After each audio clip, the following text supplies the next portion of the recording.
ตู้ฟักไข่นี่เนาะ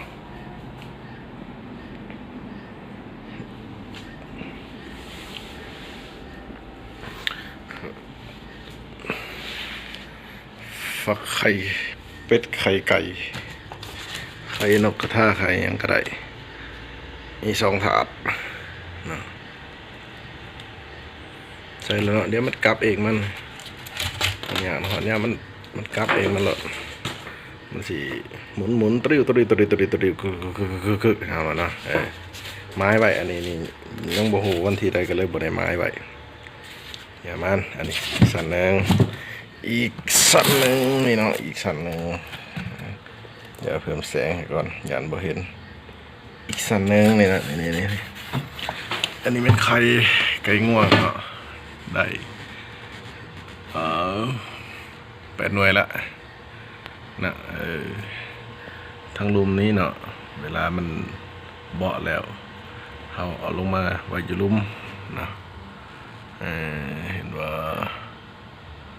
น้ำย่อยแป๊ดๆละโธ่คมสุ่มพิลึกเถอะวะ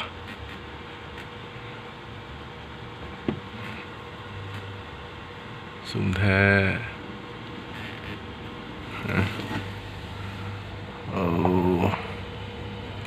นี่เนาะ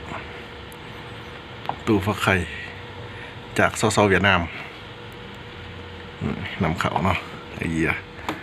เราต้องเฮ็ดใส่ยากต้องตีตู้ให้หนูยากนี่อัดไว้อุณหภูมิปรับให้เองดอกตัวนี้เป็นความสุ่มเดี๋ยวมันจะขึ้น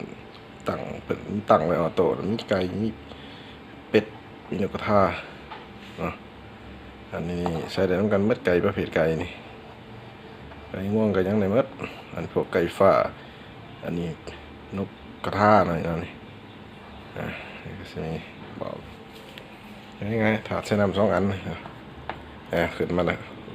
ความสูงจะอยู่ระดับ40-70นะอันนี้มันยังดอกไฟนี่อันนี้ยังดอกไฟสินะเห็ดแบบง่ายๆนี่สำเร็จหูแม่หลดอันนี้หูเจาะไปยังไงให้ออกซิเจนมันเข่าขั้นความร้อนมันบุกขึ้นไปเถือกอัดไว้มันหลายผลนะอัดไว้น้ำสมมติมันหลายผลถึง4 เบิ้งอาจจะใส่ซัมลี่หรือว่าสกอตติดไว้นี่ซัมลี่อัดตัวนี้จบเลย